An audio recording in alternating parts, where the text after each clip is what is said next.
Well, good evening, ladies and gentlemen. Thank you so much for staying with us right here, of course, on TV47. My name is Betty Kialo. This is This Friday. And you know what? We have a fantastic show, of course, for you tonight on this 6th day of June. I hope you had a happy Eid Ul-Adha, of course, to all our Muslim brothers and sisters. It's going to be a fantastic show today. Of course, we have the top stories. And apart from that, we have Willis Ocheng joining us live and direct from Kisii County. We're going to be having, of course, Which is Which? Yani maneno yale matamu sana. And on our discussion and our chit-chat tonight, we have a fantastic gentleman. I'm telling you, this guy is an author. I think, please, join me, Solano. I think he's actually had, is it like what, 66 books? Thank you so much. Okay, Lea.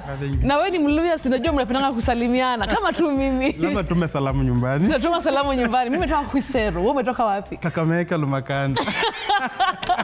My goodness, this is my guest tonight. I think tutaongea Kiluya kidogo pale ndani. My mom is from Kwisero. Oh. Yeah. So guys, we have a fantastic show tonight, and Salano, my goodness, he's an author. I think marriage expert, utatufundisha maneno mingi sana. And of course, he calls himself the Kakamega vasectomy man. Yani, you're proud of it. I'm very proud of what I did. Yani, I can't even believe somebody who's done it, and actually you're very proud of it. It's a normal thing, just like a BTL that women do, and they don't talk about it. They don't talk about it. So it's nothing crazy. I can't wait for that conversation. His wife is also here in studio, so atasikia kila kitu, but anajua kila kitu. Anajua kabisa. All right, guys, it's going to be a fantastic 1 hour. Let's start with the highlights. Thank you.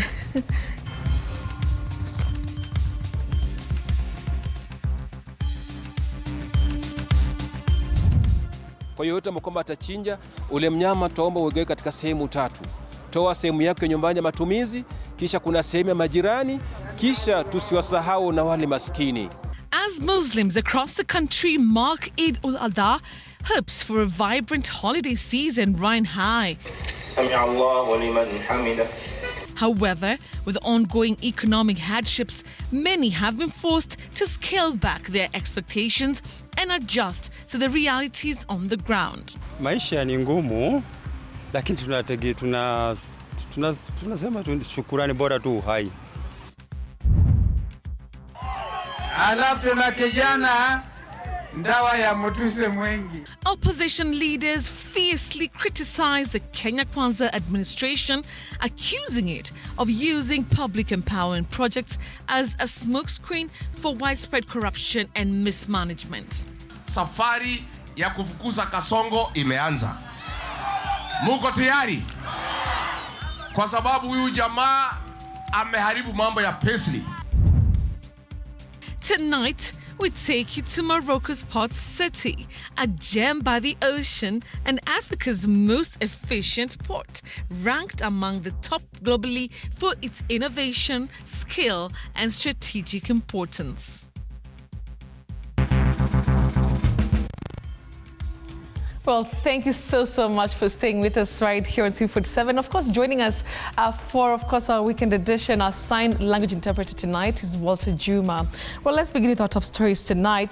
And tension is still high in Transmara South, Narok County, after another person was seriously injured in renewed clashes over a land dispute.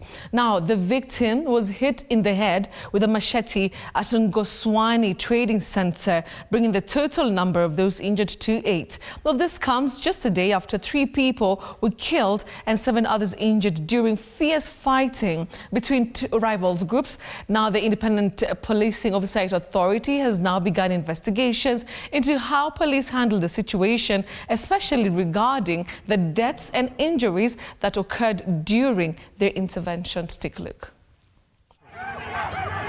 Fierce confrontations continue to be witnessed at Ngosiani Trading Center in Transmara South, Narok County, where 2 rival groups remain locked in a bitter land ownership dispute.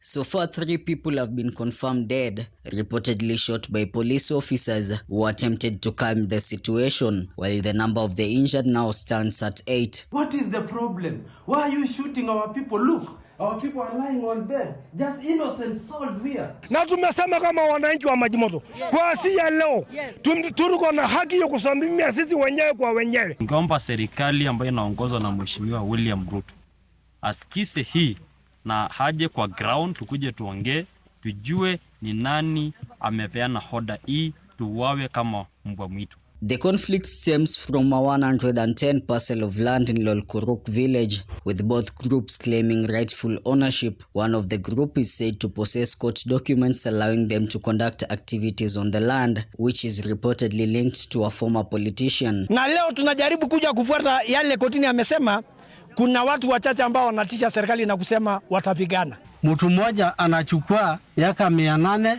na 10 square kilometer na sisi wengine hatuna mashamba. Following the yesterday's fatalities, the Independent Policing Oversight Authority IPOA has confirmed the launch of an investigations into the killings. IPOA has dispatched a special rapid response team to examine the incident, promising to gather detailed evidence. Residents have been urged to remain calm, as the authority has also committed to making its findings public. The incident comes just weeks after another deadly encounter in Barikoi, also in Narok County, where 5 people were killed in clashes between police and locals, an event that led to the redeployment of some officers from the area. Haki ambayo tunataka kujua ni nani amepeana order tuwawe katika ardhi yetu. Mike Chelo, TV47. Now, as Muslims around the country celebrated Eid ul-Adha, many expected a bustling, joy, full of travel, spending, and of course activity, especially in popular coastal destinations. But in Mombasa, the mood was unusually quiet. Few local tourists showed up, leaving business people who had stocked up and prepared for the season nursing losses. Now, despite the festive day, many locals pointed to tough economic situation, with even goat sellers pleading with the government to reduce taxes. Our reporter Quinto Afula shows us how a holiday known for its vibrance felt muted this year in the coastal city. Pirates Beach along the Indian Ocean shoreline, as Muslims marked Eid ul-Adha, several Kenyans turned up to celebrate and unwind despite the calm atmosphere and reduced crowds. Those who did show up still found a reason to celebrate. Leo nimekuja na kazini yangu na mtoto wake, leo tumeenda like have nini kwenye samaki kuona kule. Nimetoka Kakamega Mias, nimekuja Mombasa kwa hii holiday, nimeifurahia. However, for traders and regular service providers at the beach, the situation was far from normal. These seats, for example, will typically be fully occupied by now. Likewise, vendors selling local treats were left disappointed as the low number of tourists took a toll on their businesses. Maana wageni hawajashuka na wale ambao wamepata nafasi wa kushuka pia wako wengi, ni wanahesabika katika bichi hili. Siku za kule nyuma wageni walikuwa wanakuja fresh, mida kama hii unapata kama wageni 2000 3000 wako baharini. Lakini kwa sasa tangu asubuhi na saa 8 sasa tushashika hera. Now, traders are appealing to the government, especially as national budget is under discussion, to prioritize policies that reduce the cost of living. They believe such measures would help revive local tourism and restore business activity. A similar plea is coming from goat sellers, who say transportation costs, among other charges, have forced them to hike prices. Na wote wanauza mbuzi nalalamika kwamba serikali imewagandamiza kuhusu mambo ya cess, mambo ya permit. Tungeomba serikali wapunguzie wakulima wadogo. Despite today being a holiday which typically experiences visitors flooding this area, today's numbers are discouraging, and even a few who arrived here decrying harsh economic times as the reason why the area is not flooded. Kinto Wafula for TV47, Mombasa. All right, thanks, Quinto, for that.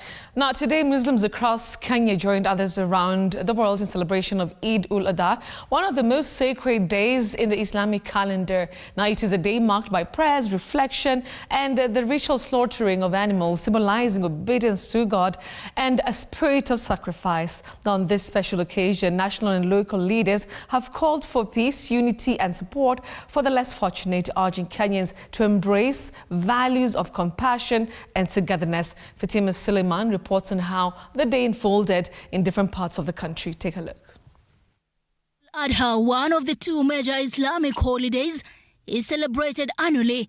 It follows the day of Arafah, a period of fasting for many Muslims, while millions of pilgrims in Mecca perform the Hajj pilgrimage. Leo ni siku kubwa kwetu na ni siku kwamba zimekusanyika ibada. Kwa mfano kuna ibada ya Hajj kwa wale mahujaji ambao kwa kule, kisha kuna baadhi ya ibada ambao sisi na wao tunafanya pamoja. Wao wanachinja kule na sisi tunachinja huku. Eid al-Adha celebrations have been marked across the various counties in Kenya, including Nairobi, Mombasa, Malindi, Garissa, Isiolo, Eldoret, Marsabit, and many others. Eid Mubarak! Eid Mubarak! In Mombasa County, Cabinet Secretary for Maritime Affairs and the Blue Economy Ali Hassan Joho, while attending Eid prayers, urged Kenyans to register for government initiatives, emphasizing that such a participation would allow them to benefit from future development projects. Please go and register to be a homeowner in these projects. You don't want to miss out. So I want to really persuade the people here. Nyumba zisijengwe alafu sisi hatuko. Meanwhile, in Garissa County, Cabinet Secretary for Health Aden Duale called on Kenyans to uphold peace and unity, stressing the importance of rising above divisions based on religion or ethnicity. Idi ndio siku ile ambayo tunaungana. Ile rais ameanzisha ya kwamba Wakenya waungane bila kuangalia dini ya kabila, bila kuangalia mahali wametoka. In Eldoret, political advisor Farouk Kibet encouraged Muslims to fully exercise their rights as equal citizens, emphasizing that they enjoy the same freedoms and privileges as any other Kenyan. Waislamu wako na haki mahali popote katika dunia yetu ya Kenya. Mimi nasema mkiwa mnaishi hapa Eldoret, mko na haki kuchukulia vitambulisho yenu hapa, passport hapa, maana nyinyi ni wazaliwa hapa. Okay, now to matters politics. And opposition leaders led by Wiper Party boss Kalonzo Musyoka and former Deputy President Rigathi Gachagua are warning President William Ruto against any attempts to scrape the free education program introduced under the late President Mwai Kibaki. Now, during a tour of the Ukambani region, the leaders said such a move would harm the future of Kenyan children. Well, they also criticized the Kenya Kwanza government's ongoing economic empowerment initiatives, calling them a cover for corruption due to lack of transparency and budgeting. Now, the leaders urged citizens, especially the youth, to register for ID cards, saying this would be their strongest weapon come the 2027 elections. Cousins high! Makazini high!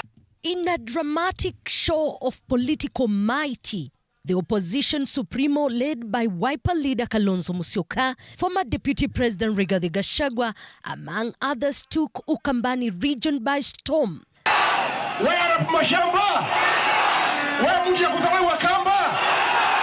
The opposition brigade slammed the Kenya Kwanza government, led by President William Ruto, of failure to implement his manifesto, as they criticized the ongoing empowerment meetings by Kenya Kwanza leaders, terming them as a scandal in waiting, as the monies they are dishing are not budgeted for, questioning the source of funds. Pale kwake tumeona leo ametuma mtu ya Soprano, pelekea vijana bodaboda, pelekea posho mill, pelekea mitungi ya maziwa, pelekea sharahani, vitu ya maana, lakini Wakenya wengine anawabeba ufa.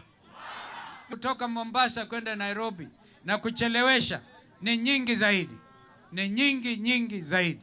Tumepoteza watu wengi. Kanati wamba itu Wangapa anasema Ruto tampa warning, hii project ianze mara moja. Wangapa anasema hivyo.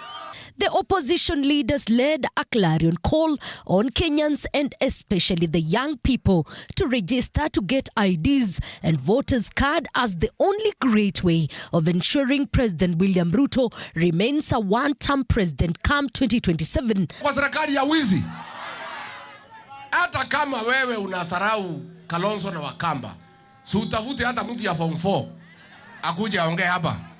Hii mtu ya standard 6 ni madharau, si madharau?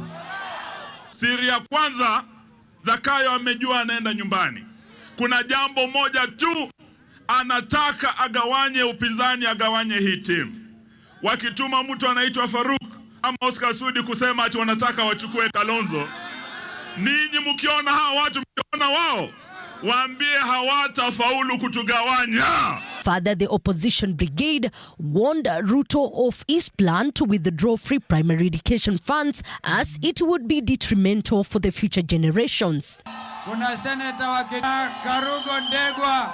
They urged Kenyans to rally behind them as they will unite for the freedom of the country by having a one candidate come 2027 and who will battle it out with President William Ruto. Alafu tuna kijana ndawa ya mutuse mwengi alimuuliza, are you with us? Elizabeth Mutuko, TV47, Nairobi. All right, now for the second day in a row, Deputy President Kithure Kindiki has been crisscrossing the Ukamani region in a charm offensive to win over support for the government. Now today he held meetings with women's groups in Machakos County where he highlighted empowerment as a key pillar of the Kenya Kwanza administration's bottom-up economic agenda. Now the visit follows similar engagements held yesterday in Kitui and Makueni counties as the Deputy President continues to push for the government's message directly to the people. Chichi Josephine has a full story. At Escoto University grounds in Machakos, Deputy President Kithure Kindiki reaffirmed the government's dedication to addressing economic hardships with a special emphasis on empowering women. Ukituangalia hivi tunakaa watu wa kuonga watu. Si tumekuja kusimama na wananchi jameni. Tuendelee tusiendelee. Kindiki pointed out that the government still has 2.5 years to deliver on its promises before shifting attention to election campaigns. He also urged young people not to allow themselves to be manipulated by politicians pursuing selfish interests. Na siasa isilete uadui na chuki na vita. Tusikeleleshe wananchi, tusiwe na kuchemsha wananchi kuchukiana, kutupa mawe. Meanwhile, presidential aide Faruk Kibet took aim at former Deputy President Rigathi Gachagua, accusing him of misleading Wiper Party leader Kalonzo Musyoka under the guise of being a political strategist. Kibet argued that what Kalonzo truly needs is a credible platform to run for office, not political gamemanship. Nasikia sasa yeye anasunguka, ametafuta expert. Kalonzo amekuwa akisimama kiti ya rais. Unatafutia expert ya kufanya nini? Simpatie tiketi. Patieni yeye tiketi pande hiyo atafute urais. Wacha kusunguka. At the same event, National Assembly Majority Leader Kimani Ichung'wah also criticized Gachagua, accusing him of lashing out at MPs for their efforts to unite and support vulnerable communities. Ichung'wah dismissed the former DP's grievances, advising him to focus on crafting his own meaningful political agenda. Chichi Josephine, TV47. Mount Kenya University founder and chairman Professor Simon Gisharu has committed to building early childhood development classrooms in 2 schools in Rwanda, one in Kigali and another in rural area outside the capital. Now, the donation was handed over to the Director General of the Imbuto Foundation, Elodie Shami, and is part of MKU's broader corporate social responsibility strategy. And Professor Gisharu praised the foundation's efforts in supporting disadvantaged children, especially girls, through access to quality education, saying the classrooms will give young learners a brighter start in life.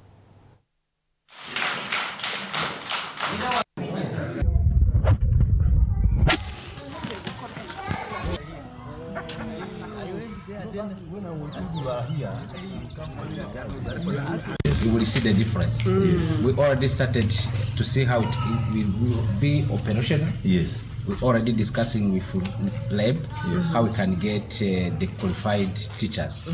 That's why we think it will be satellite for one of the primary we are sure we are going to get a qualified teacher. Yes. And next September, of course, when you come back, yes, it will be different. It will be different. Sure. We want to see more children. For sure. We don't want to see more. The building we have seen. No, now what we want to do no. is the beneficiaries being part of it. No. Thank you. Thank you so much. All right, now, Prime Cabinet Secretary Musalia Mudavadi's recent visit to Morocco's Kakamega port has opened the door for a possible partnership between Kenya and the North African country. Now, the port, recognized as the largest and the most efficient in Africa, is also ranked among the best globally. Now, located just across the sea from Spain, the state-of-the-art kilometer facility is a logistical powerhouse, handling millions of containers, passengers and vehicles every year. Our reporter Tony Kwalanda was in the port city of Tengara and brings us this exclusive look into the operations of Africa's leading maritime hub. Take a look. I'm standing right in the middle of the Mediterranean Sea on this side and the Atlantic Ocean on this side. I'm also privileged to be able to see Spain from where I'm standing. And of course, I am right at the Tangier Med 1. The Tangier Med port in Morocco is strategically located on the Strait of Gibraltar, a maritime path that connects the Mediterranean Sea to the Atlantic Ocean. The project was launched in 2003 before the opening of the industrial pole in 2005. Tangier Med Port 1 was opened in 2007, leading to the launch of the largest industrial platform in 2009. The passenger and truck port was unveiled in 2010 before the opening of the Tangier Med Port 2 in 2019. The port complex occupies 1,000 hectares, while the industrial platform, which houses over 1,400 active companies, lies on 5,000 hectares. The 9-kilometer state-of-the-art facility is listed as one of the largest and the most efficient globally. That vision was driven and given from the first day by royal directives, with ambition, with determination, and also with a long-term commitment. It is also ranked among the world's top 20 busiest ports, at least according to the 2024 World Bank Container Port Performance Index. This warranted a state visit by Kenya's Prime and Foreign Affairs Cabinet Secretary Musalia Mudavadi, leading the Kenyan delegation. On their minds was how this can be replicated back home. By you also supporting Africa integration mechanisms like the Africa Continental Free Trade moving forward, it's really a way of strengthening the economies of the African continent. The project is implemented within the framework of a public-private partnership and run by the Tangier Med Special Agency. If we are a green port, that means all the electricity delivered to the port is green electricity. The whole port is working on green electricity, 100%.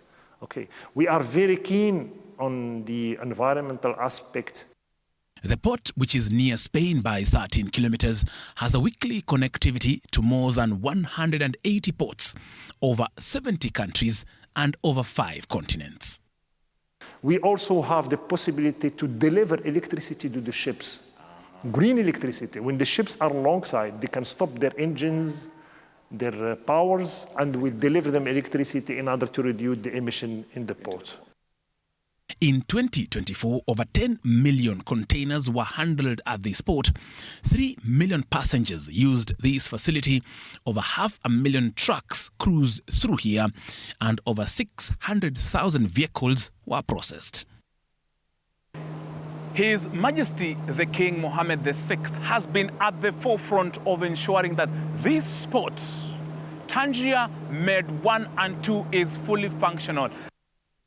business volume generated by Tanzania-made activity zones amounts to over 2.2 trillion shillings or $17.22 billion, and this has created 130,000 jobs. Industries at the spot focus on automotive, aeronautics, electronics, textile and agribusiness. The Tanzania-made port is truly a game changer, which is driven by a royal vision. Tony Kwalanda, TV 47, Tanzania-made port in Morocco.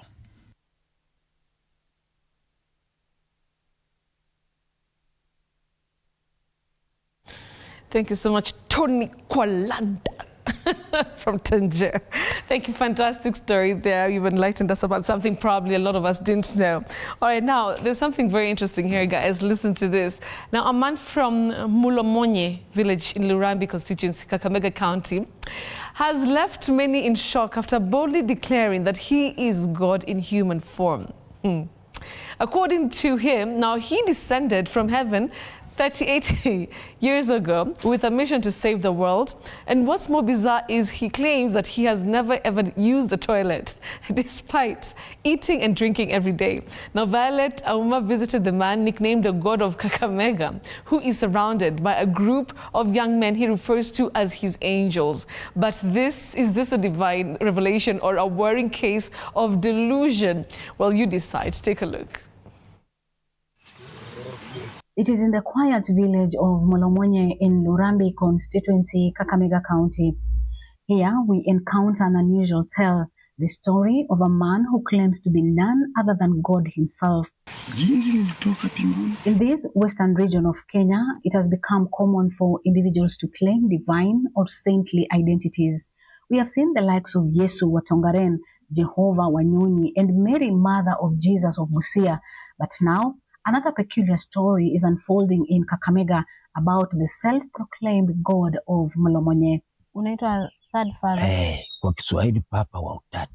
Alfred Ndeda, a native of the village who reached standard 4, claims that 38 years ago he descended from heaven to save the world. Kuja kwangu siku ya kuweka shetani motoni.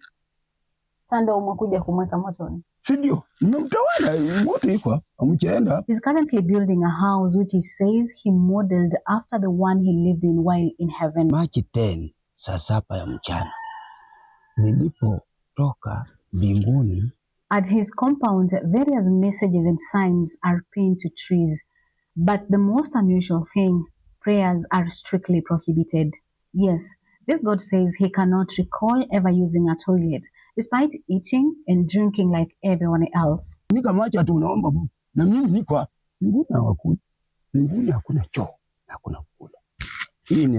When we visited his home, he led us into a small room which he calls the office of God, the dwelling of the Holy Spirit, and a place meant to destroy evildoers and disease, his personal version of hell. Out of fear and duty, I was compelled to enter his hell. Ndio ofisi kangu kwa kuandikia agano la 3 linalohusika na usafi wa kimataifa. Hapa ndo jehanamu. Hii ndio jehanamu. Hapa jehanamu siniona. Unachomea watu hapa? Hapa ndio dhambi zako zinachukuliwa na kurenew maisha yako.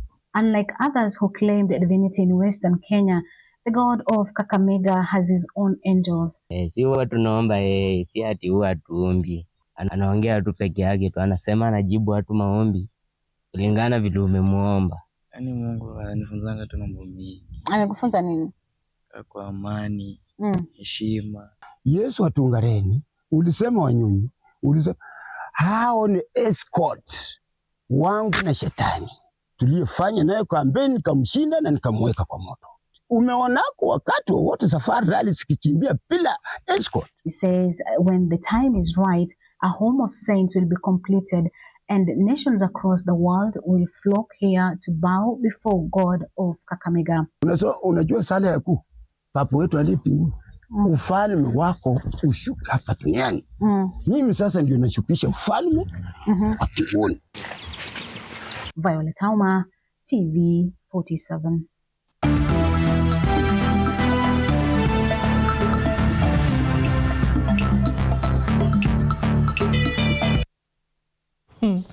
The god of Kakamega. Because he comes from Mulomonye. Wow, watu wa Kakamega. Actually, my guest tonight, Salalo, comes from there. I'll ask him if actually he knows this guy. I don't know, but we all need careers. Economy is tough. Anyway, from that story to, of course, some sporting action.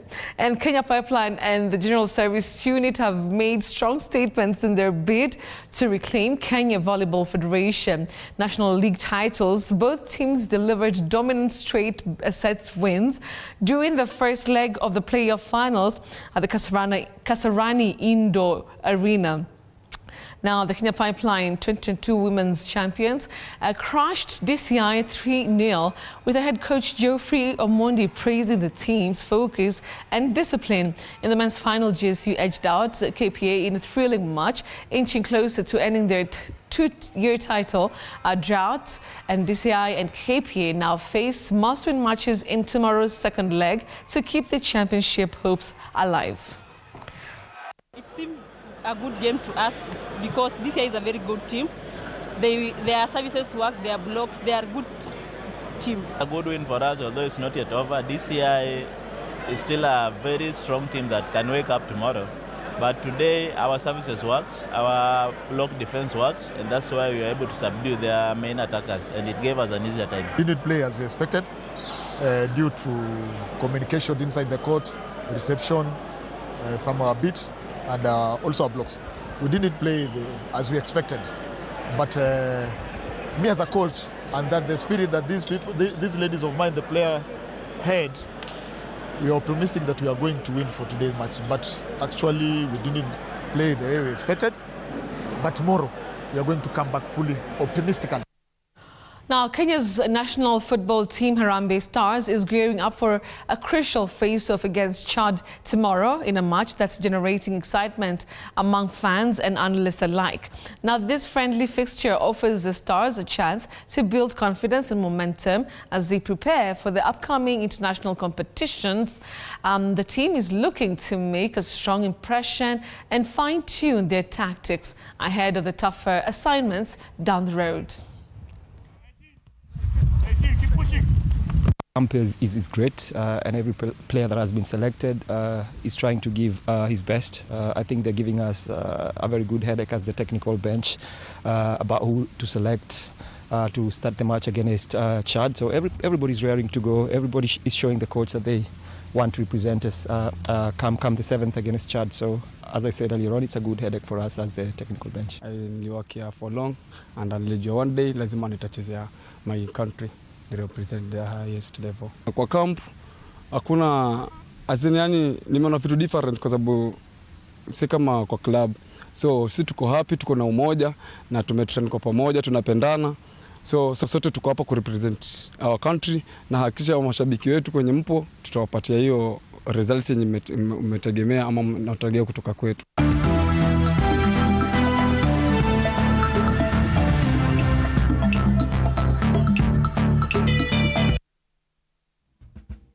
Okay, so that's where we wrap up the first part of the show. But you know, ikifika hii point, this is where the things get moto. Of course, we have Willis Ocheng, who's on standby in Kisii County. Willis, how are you doing tonight? Unanisikia vizuri? Betty, I'm fine and I've heard you clearly, as usual. You see, when you talk, almost every word comes out so clearly because of that clarity of diction. Well, thank you so much, Willis. Do you have the word for today? We just see if maybe we can get our audience to start, just like trying it out. Yes, we have this word for fish that is found in the sea, and it's a word that many people mispronounce innocently, Betty, because I always say when we lack guidance, we can always make mistakes without knowing. But this is the word that our viewers can try their tongues with for tonight ahead of the main action.